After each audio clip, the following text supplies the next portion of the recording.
Halo, balik lagi di channel aku.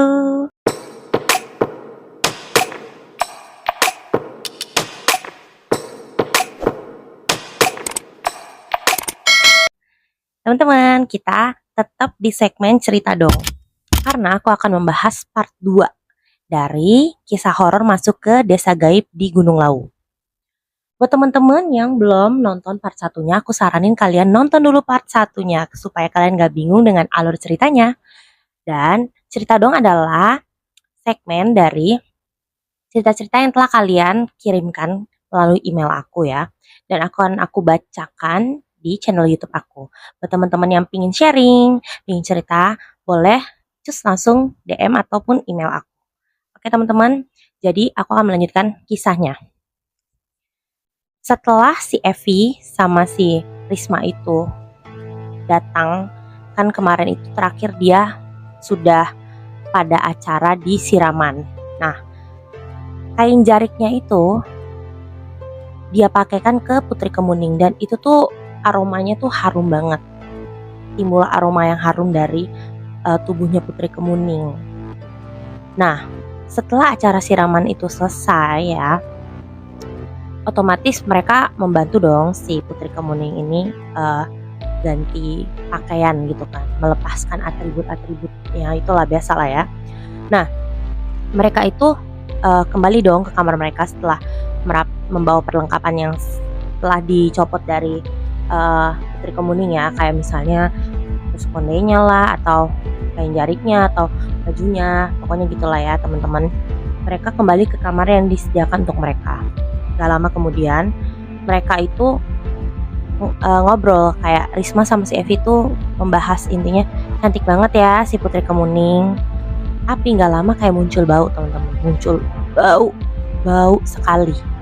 Intinya kayak bau busuk, bau bangkai busuk. Nah, Risma bilang begini ke Evi, "Evi, kamu nyium gak ada bau sesuatu?" "Iya, bau banget ya, dari mana ya?" Mereka pun mencari-cari nih asal baunya nih dari mana sih. Ternyata setelah mereka cari-cari, bau itu tuh dari kainnya si kain jarik itulah yang si Putri Kemuning ini tadi pakai untuk siraman. Nah, kain itu tuh bau sekali, baunya tuh bau busuk. Tapi nggak ada kayak apapun ya di situ. Udah mereka buka, maksudnya nggak ada hewan mati atau apapun. Jadi intinya dari kain itu bau busuk sekali. Otomatis si Evi inisiatif tuh menaruh kain jarik itu di dalam kantong kresek, kantong plastik dan teman-teman. Nah, bungkus supaya baunya tidak kemana-mana, pikirnya. Nah, gak lama kemudian pada saat mencari-cari kantong kresek, si Risma pun ikut mencari kan. Mereka masukkan itu ke dalam kantong kresek. Nah, mereka itu lagi melihat ke arah jendela. Tapi si Evi kan lagi ngebungkus si kain jarik itu kan. Tiba-tiba si Risma bilang, Vi, kok tadi saya kayak ngeliat sesuatu dari jendela, kayak samar-samar ada apa ya, sosok atau apa ya, bayangan begitu.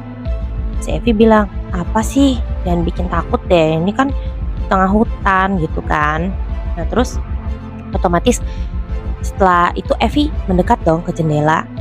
Coba deh lihat, Evi meneliti tuh mukanya keluar, jadi hordeng jendela itu dipinggirin, singkirin, dilihat begini.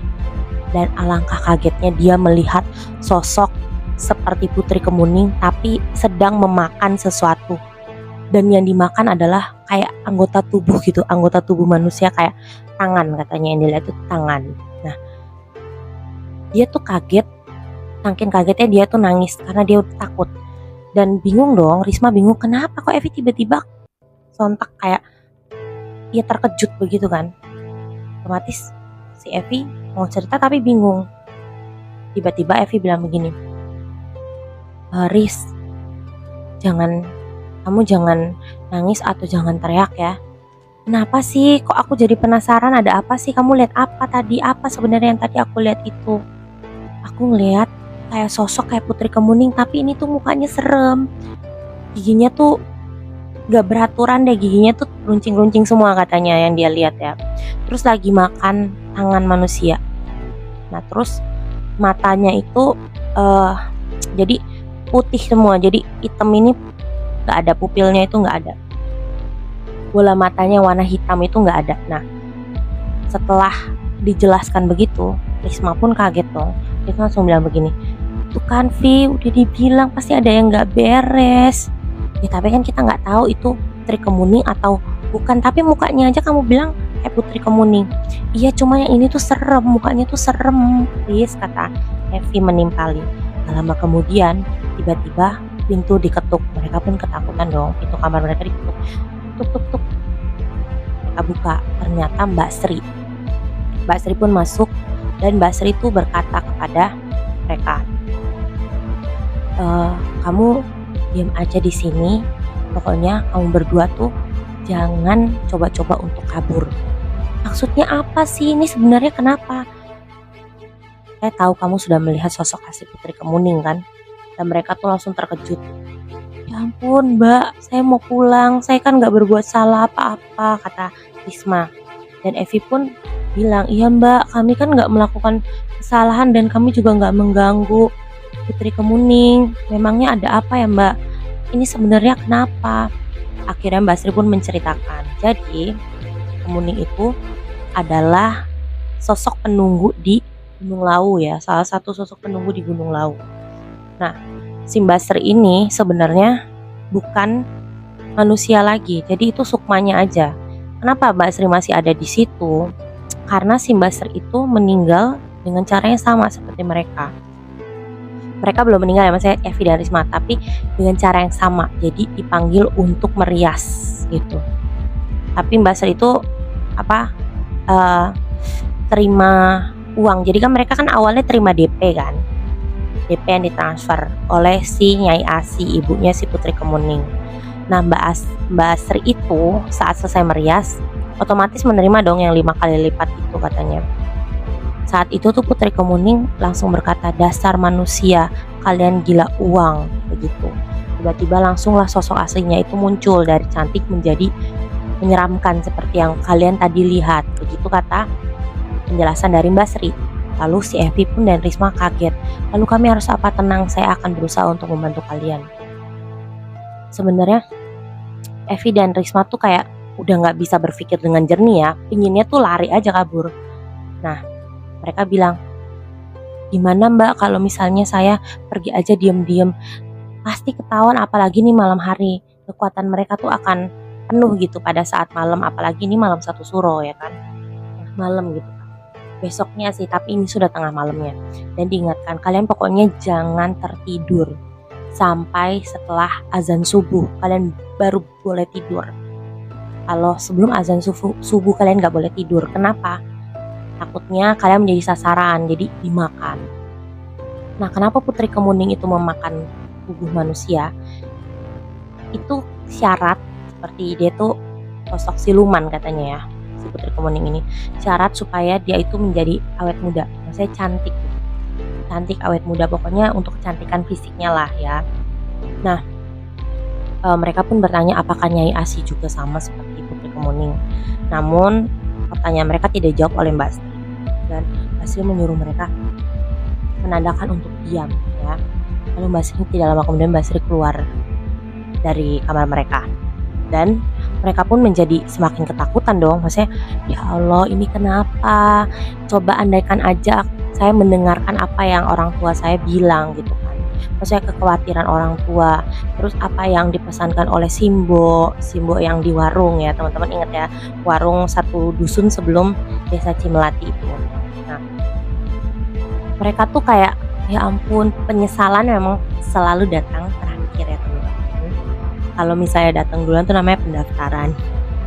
Nah, lanjut balik lagi. Jadi kalau misalnya kami ini mendengarkan apa yang orang-orang khawatirkan itu, pasti nggak akan kayak gini jadinya. Cuma masalahnya mereka sudah menerima tanda jadi. Jadi tanda jadi itu tanda terimanya itu di si DP-nya ini, uang mukanya itulah. Gitu. Nah, si Evi sama Risma nih bimbang dan mereka nih takut ya kan. Sosok-sosok seram itu kayak bermunculan. Mereka di situ tuh kayak ditampakin seperti kayak orang itu Sosoknya tuh dibilang genderuwo bukan, tapi tinggi, besar, hitam dan berbulu, tapi bukan genderuwo. Jadi matanya itu putih semua, nggak ada hitamnya. Tapi mereka juga nggak tahu itu apa ya namanya. Lalu pas itu tuh mereka tuh udah ngantuk sebenarnya, tapi mereka karena diberitahu jangan tidur sebelum azan subuh, mereka tidak tidur, mereka memaksakan untuk terjaga. Jadi mereka buka mata tuh, entah mereka ngobrol, entah apa, pokoknya mereka melakukan sesuatu untuk mereka supaya nggak tertidur lah. Nah, si Evi sama Risma ini akhirnya melihat jam dan sudah jamnya untuk subuh ya. Mereka pun kamar mandi nih, mau wudhu ya kan. Saat mereka ke kamar mandi, tidak ada siapapun, tidak ada orang ya, tidak ada orang, sepi. Padahal malam harinya pada saat mereka mau masuk ke kamar setelah membantu Putri Kemuning mencopot atribut-atribut perlengkapan setelah siraman itu, mereka tuh ingat. Jadi Risma bilang gini ke Evi, ingat nggak semalam waktu kita mau masuk kamar, di sini kan rame banget, banyak ibu-ibu yang lagi bantu-bantu kayak masak, terus bantu-bantu kayak ngangkut-ngangkutin kursi, inget nggak? Iya, makanya kok sekarang benar-benar nggak ada orang. Nah, jadi mereka waktu mau ke kamar mandi itu mereka melewati dapur dulu teman-teman. Dapurnya itu kosong, makanan pun nggak ada teman-teman. Jadi benar-benar kosong gitu, kayak nggak berpenghuni gitu. Mereka tuh bingung, Basri juga kemana sih? Tapi mereka ingat tujuan mereka tuh keluar dari kamar, mereka mau ke kamar mandi untuk wudhu. Mereka wudhu lah. Gak lama mereka balik jalan ke dalam kamar aman. Mereka menutup pintu dan mereka melaksanakan sholat. Setelah mereka sholat, mereka pun merasa ngantuk ya, lelah ya teman-teman dari perjalanan kemarin itu.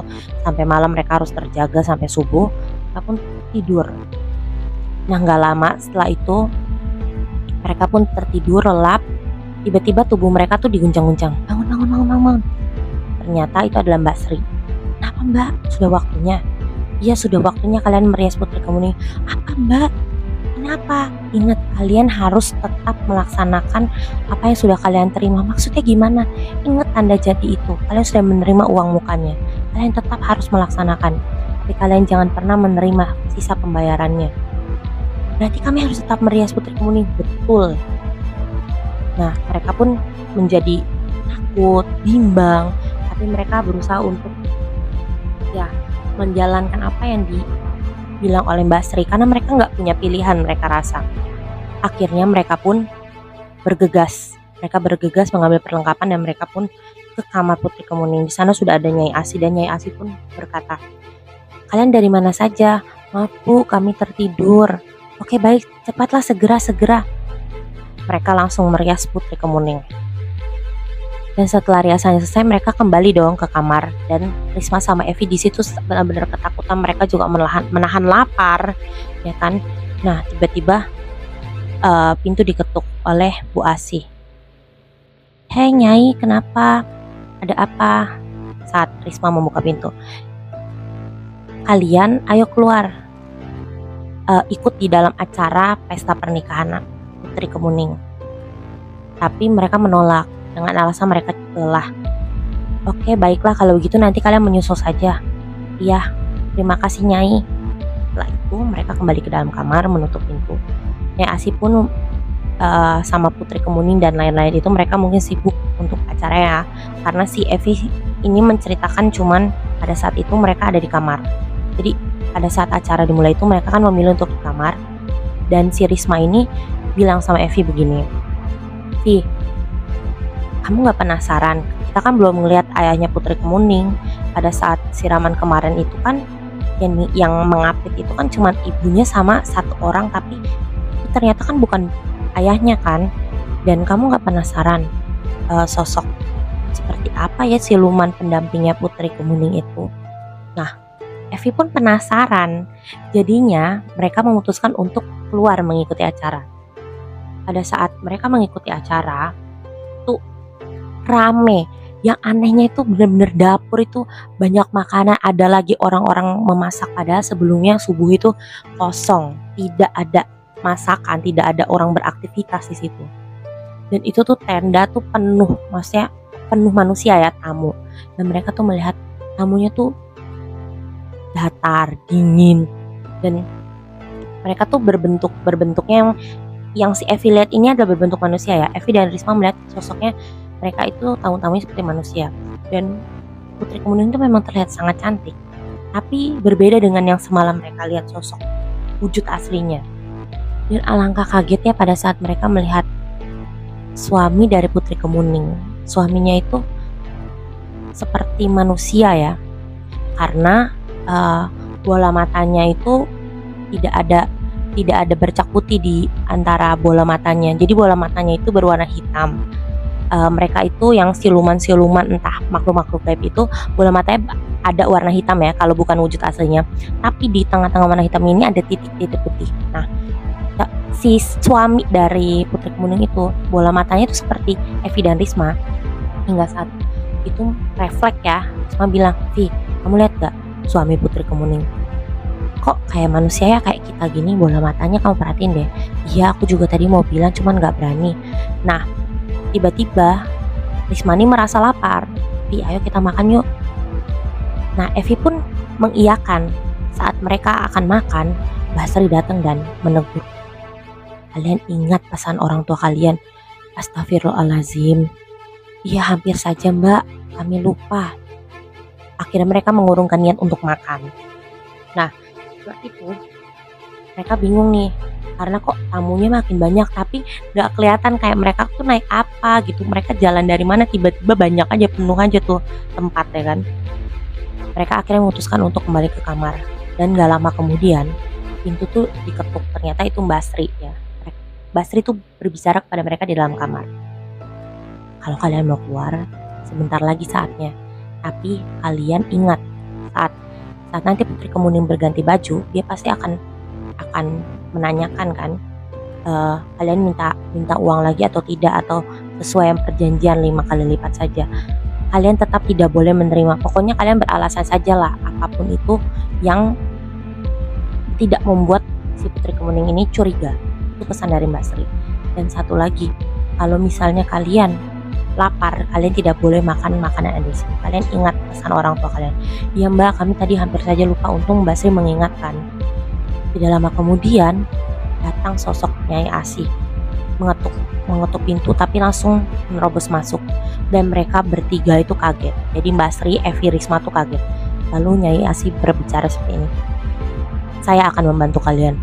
"Yang benar Nyai." "Iya, saya akan membantu. Saya akan membantu kalian. Kalian nanti akan saya kasih kode untuk bisa keluar dari tempat ini." "Tapi kenapa Nyai mau membantu kami?" "Putri saya ini sudah gelap mata. Semasa hidupnya, dia ini ditolak oleh pria yang dia cintai karena fisiknya. Jadi dia mendaki gunung Lawu dan dia itu ya bertapa, menuntut ilmu dan menumbalkan ayahnya sendiri. Itu kenapa kalian tidak menemukan ayah Putri Kemuning di sini kan, karena suami saya telah ditumbalkan oleh anak saya sendiri." Jadi dia menjadi sosok yang sangat jahat. Dia menjadi siluman ya, dengan cara dia itu harus ya memakan korban. Kalian melihat tadi suami putri saya itu adalah sosok dari pendaki-pendaki gunung ya, pendaki-pendaki gunung yang memang hilang oleh hal-hal yang gaib ya teman-teman. Jadi itu dibawa ke sana. Jadi itu sebenarnya orangnya masih hidup, cuman sukmanya yang dibawa masuk ke dalam desa Cimelati ini. Tubuhnya masih hidup, jadi belum meninggal. Mungkin kayak masih bernafas, kayak kalau misalnya orang medis itu koma kali ya teman-teman. Cuman belum ditemukan mungkin kalau dia itu udah sekarat gitu. Nah, balik lagi, nanti saya akan memberikan kode dan Basri akan membantu kalian juga. Baik, jadi apa yang harus kami lakukan? Turuti saja seperti tadi yang Sri sudah bilang kepada kalian. Baik Nyai, Basri terima kasih. Tidak lama kemudian, benar saja, Putri Kemuning memanggil-manggil ibunya dan Nyai Asih pun langsung keluar meninggalkan dan menemui putrinya itu tersebut. Tidak lama kemudian Basri memanggil mereka, "Cepat, Putri Kemuning ingin mengganti baju dan mengganti riasan." Nah, saat itu mereka pun menggantikan pakaian dari si Putri Kemuning ya. Dan Putri Kemuning tuh memuji, "Hasil riasanmu sangat bagus, saya terlihat sangat cantik. Setelah ini saya akan membayar," maaf ya teman-teman, Nah, lanjut. Saya akan membayar kalian sesuai seperti yang apa yang telah dijanjikan. Tapi mereka berkata, baik Putri, terima kasih atas sanjungannya terhadap hasil kerja kami. Putri, untuk pembayarannya nanti setelah acara selesai. Acara kan belum selesai, kami tidak bisa menerima pembayarannya Putri. Loh, tapi kan hasil riasan kalian sudah membuat saya puas dan juga saya juga telah berganti baju yang kedua gitu. Tidak Putri, kami biasa menerima pembayaran setelah acaranya selesai. Baik-baik kalau begitu. Nanti saya akan mengembalikan inilah pokoknya kayak atribut-atributnya sekalian pelunasan pembayaran. Begitu kata si Putri Kemuning. Nah, Evi dan Risma itu sebenarnya mencari-cari alasan, kan tidak boleh menerima kan sisa pembayarannya. Tapi mereka juga tidak mungkin bilang, maaf saya nggak mau terima, saya takut, kan nggak mungkin. Jadi mereka mencari-cari alasan. Setelah itu mereka kembali ke kamar dan Basri itu mengikuti mereka. Lalu tidak lama kemudian Basri bilang, kalian jalan ke ujung desa, nanti akan ada kayak patokannya itu jalannya itu kayak rumahnya tuh ada rumah ke kanan, rumah ke kiri, dan itu rumahnya tuh bentuknya tuh hampir sama. Nah, di depannya memang tidak ada jalan karena ada rumah ke kanan, rumah ke kiri, otomatis di sini kan rumah dong. Jalannya itu ke kanan ke kiri, tapi mereka disuruh lurus saja. Nah, mereka bingung, tapi mereka tidak bisa bertanya banyak karena Mbak Sri keluar pergi. Nah, lalu tiba-tiba Nyai Asi ini datang. Cepat Putri saya mulai curiga. Cepatlah. Kalian ingat ya, saat kalian menemukan rumah yang sama kanan dan kiri, kalian terobos saja masuk ke arah lurus, arah jam 12. Baiklah, terima kasih Nyai. Ya, kalian hati-hati nak di jalan. Akhirnya Risma dan Evi pun keluar lewat pintu belakang. Pintu belakang itu pintu kayak kamar mandi begitu ya teman-teman. Pintu dekat kamar mandi. Mereka tuh keluar, mereka tuh jalan mencari-cari rumah yang dibilang itu. Tapi ya nggak ketemu karena mereka tuh udah bimbang bingung. Mereka berjalan tanpa mereka sadari hari semakin gelap dan mereka tuh benar-benar ketakutan. Mereka benar-benar takut. Kenapa mereka takut? Karena hari semakin gelap teman-teman dan nggak ada penerangan yang mereka bawa gitu. Mereka nggak bersiap-siap kayak bawa senter ataupun lilin atau apapun itu ya. Mereka nggak ada penerangan dan mereka tuh berjalan mencari-cari itu semakin bingung karena kan kayak mereka tuh bingung arahnya tuh dari rumah si Nyai Asi ini harus kemana sebenarnya. Tiba-tiba lama kemudian mereka melihat burung jalak yang waktu itu Mbah Anto pesankan untuk menjaga cucu-cucunya, yaitu mereka, Evi dan Risma. Burung itu pun hinggap di tangannya si Evi. Dan Evi pun bingung, ini burung apa, dan dia teringat akan pesan dari Mbah Santo pada saat Mbah Santo mengajak bicara burung jalak. Dan Risma pun bilang, "Pi, inget gak? Ini kan burung yang waktu itu Mbah Santo waktu mau antarin kita ke sini." Dan sontak mereka pun mengikuti arah burung itu pergi ya. Lama kemudian mereka melihat betul ada rumah yang mirip kanan dan kiri, tapi tidak ada jalan lurus. Tapi burung tersebut terbang. Burung itu kan terbang ya, terbang lurus. Mereka mengikuti. Tidak lama kemudian ada kabut tebal dan mereka tetap mengikuti. Cuma mereka tidak bisa melihat burung itu lagi. Akhirnya Evi dan Risma pun berpegangan tangan. Mereka bilang, "Vi, bismillah ya Vi, kita pasti bisa pulang." Lama kemudian mereka menerobos masuk ke dalam kabut dan mereka kaget. Kanan kiri mereka sudah tidak ada rumah, tetapi pepohonan yang tinggi menjulang ke atas, pepohonan yang lebat, hutan. Mereka ada di hutan. Dan di situ tuh mereka melihat burung itu.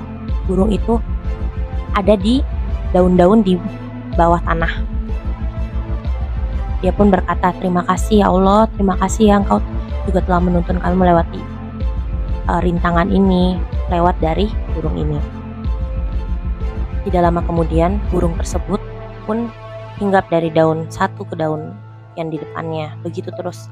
Jadi mereka pun mengikuti burung tersebut hingga akhirnya mereka sampai di warung Mbak Anto. dan Mbak Anto terkejut. Oke, lanjut di part 3 teman-teman. Karena terlalu panjang, teman-teman jangan lupa nonton dari part 1 ya teman-teman. Dan subscribe, like, dan share. Dukung terus konten aku. Terima kasih.